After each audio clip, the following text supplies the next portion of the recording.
Today we have 5 characters from the 1066 start date that I found a lot of fun, so hopefully you will too. First up, we have Count Herbert of Vermandois. While playing in 867, it's impossible to miss the Karling dynasty, who basically have full control over a lot of Europe. By 1066, times have definitely changed. They're no longer feared and are barely known for the matter, with Herbert being the last landed Karling with the county of Vermandois. Under his liege, the young King Philippe of France. Now this is the perfect opportunity to try and regain your family's lost power. Now you don't exactly start all that powerful, but you can quickly arrange a marriage between your daughter and the heir to Normandy. And if Normandy win the invasion of England, your daughter will be the wife to the next heir. Now this could put you in an amazing place with a really powerful ally. Or another great thing to try, although it's a little bit more difficult, is if you can try and get loads of money super early and gift William of Normandy. This will allow you to set up a matrilineal marriage between your daughter and his third heir.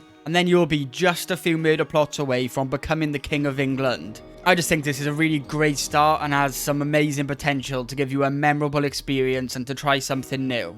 Plus, it's actually pretty difficult. Firstly, getting Normandy in power against England and the Norse, and then helping them stay in power, as they will more than likely have a fair few revolts. So this will be no easy challenge, but if you do manage to keep them on the throne, you will definitely be rewarded later in the playthrough. High Chieftain Milzas of Prussia is the perfect start for somebody who wants like a really clean and fresh start. Without too much already set in stone about the path of your playthrough, you begin at only 16 years old and unmarried and fairly powerful in your area, but I suppose kind of weak at the same time. And you can instantly try and conquer your weaker neighbours to the east and form Lithuania, as the area you start in is really interesting. You're fairly close to the Holy Roman Empire and Ruthenia. One thing I really like to do on this character is to try and build your power really early and eventually pledge alliance to one of these empires and fight from inside the empire to become the emperor. I think that's just a lot of fun. I do feel like there's not a lot to say here, but like I said, you get so much freedom of choice here, so if that's what you're after, I fully recommend this character.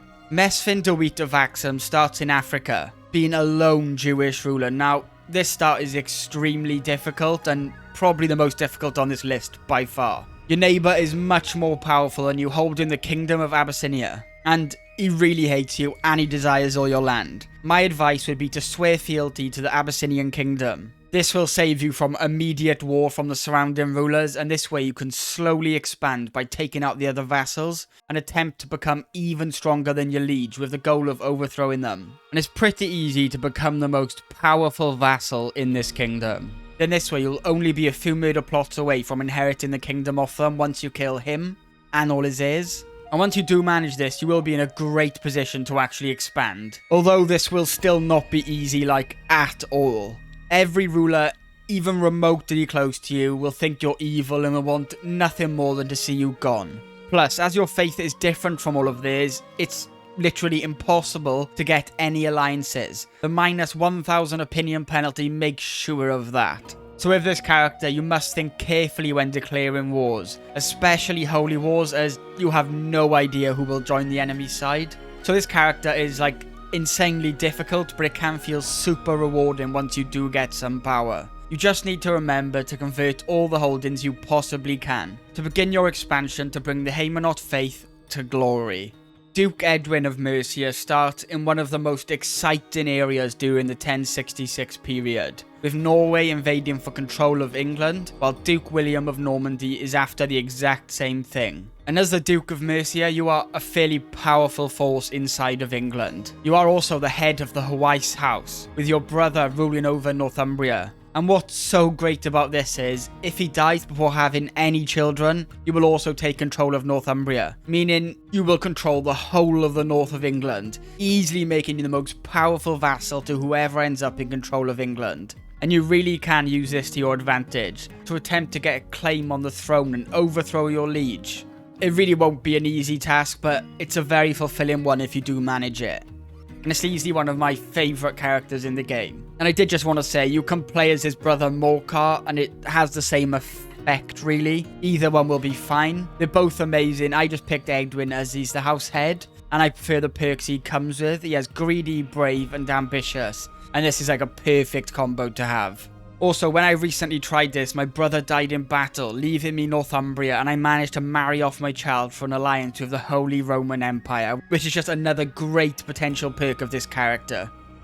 Prince Gagik of Cappadocia, the son of the late King Ashot IV of Armenia. Now you start off as pretty much nobody, a mere vassal of the Byzantine Empire. And at the start of the game, the Seljuks begin a war to actually take the Kingdom of Armenia for themselves, and will most likely succeed. Now, one thing that will really help you early game is that your wife is also a ruler and quite a bit more powerful than you.